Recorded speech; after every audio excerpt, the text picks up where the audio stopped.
In this video, I want to define what is meant by a cyclic group, and then we're going to look at several examples. So to get started, let me state the formal definition. We're going to let G under star be a group, and we call G a cyclic group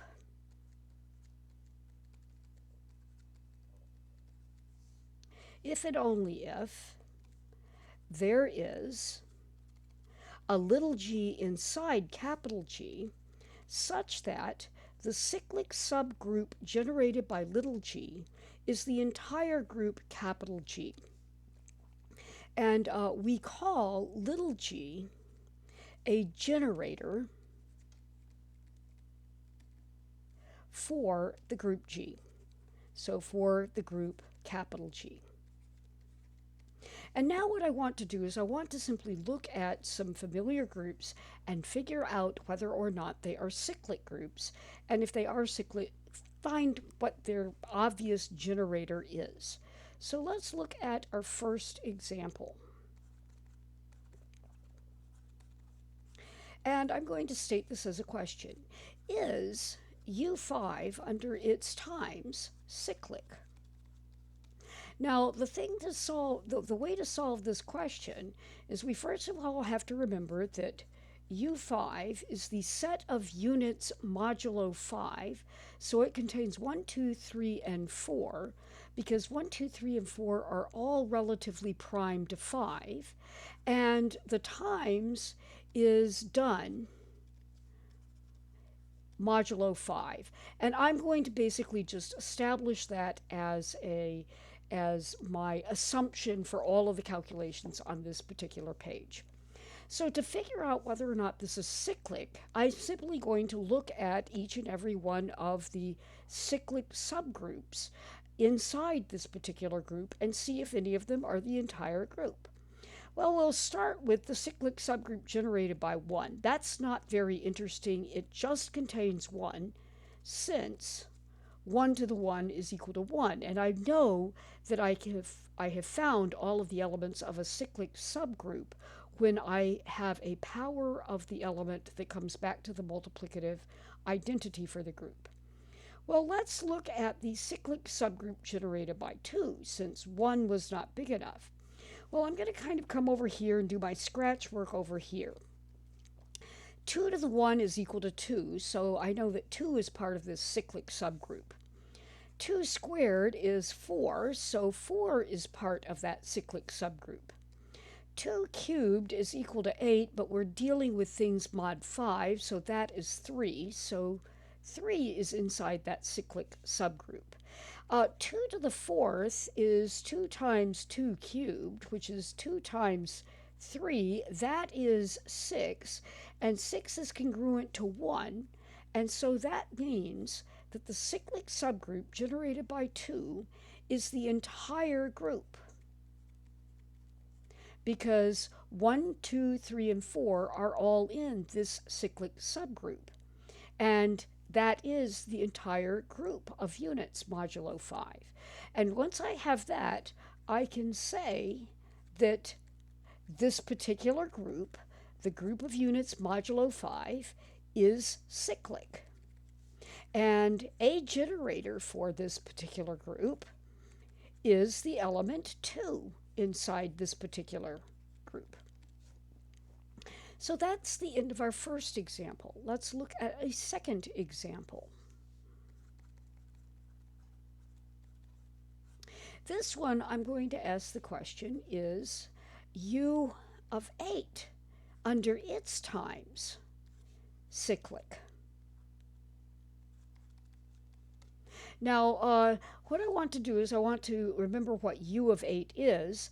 All of the arithmetic this time is going to be done mod 8. So U of 8 itself is the set of units, and we have to be relatively prime to 8. So that would be 1, 3, 5, and 7. And the times here is modulo 8.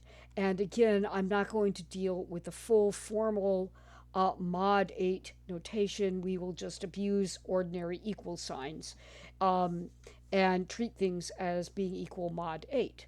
So again, what I'm going to do is I'm simply going to look at the um, cyclic subgroups generated by each of the elements. The cyclic subgroup generated by the group's identity is always just the identity, so that's never going to be the whole group unless we've only got a group with one element. So I now move on to my next element, and I need to look at the cyclic subgroup generated by 3. Well, I'm going to kind of come over here and do some scratch work. 3 to the 1 is, of course, 3, and 3 squared is 9, but we're working mod 8, and 9 is the same thing as 1, mod 8. So this set consists of 3 and 1. That's not everybody. So 3 didn't generate this particular group. Well, let's move on to 5. The cyclic subgroup generated by 5. Well, over here we'll do the scratch work. 5 to the 1 is 5, and 5 squared is 25, but 25 reduces down to 1, mod 8. So this group contains 5 and 1, and that's not the whole group. Well, let's see about 7. What does the cyclic subgroup generated by 7 contain? Well, 7 to the 1 is 7, and 7 squared is 49, and 49 is 48 plus 1, so this also reduces down to 1 mod 8. And so this has only got 7 and 1 in it. And so that is also not the full-fledged group. Since none of these cyclic subgroups are equal to the whole group, we can conclude that this particular group, that the group of units mod 8 under its multiplication, is not cyclic. Well, the next thing that I want to do is look at two very important kinds of examples of cyclic groups. They are very important cyclic groups. I want to think about the integers under its ordinary old plus. And this guy is cyclic. And the reason he's cyclic is that if I look at the cyclic subgroup generated by 1, because we are in an additive group, this turns out to be the set of multiples of 1, where n is any integer. But of course, n times 1 is just n, so this is the set of n's such that n is an integer. That is the entire set of integers. So this particular set is the set generated by 1, and so the set of integers under their addition is an infinite cyclic group. It turns out that this is the most important infinite cyclic group. So as a throwaway fact, what we're going to find out is that every infinite cyclic group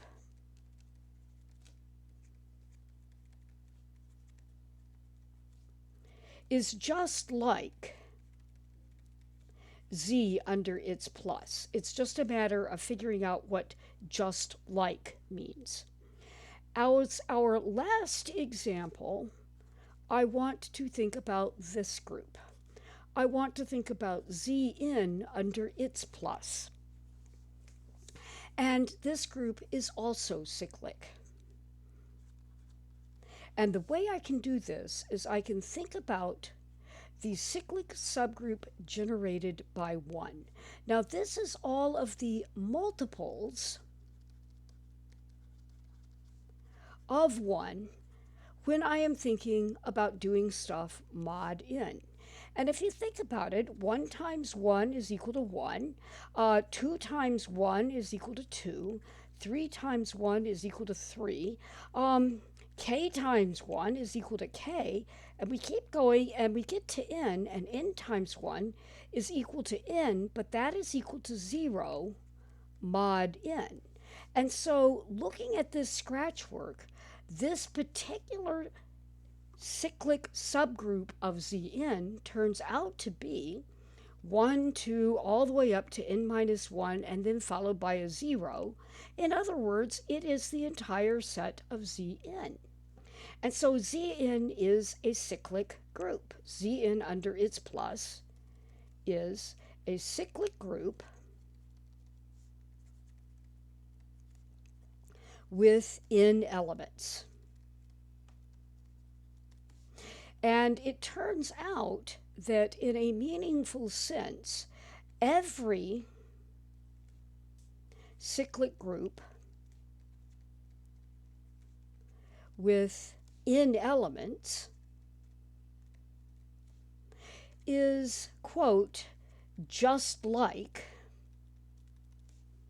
Zn under its addition, once we know a little bit more about what just like means.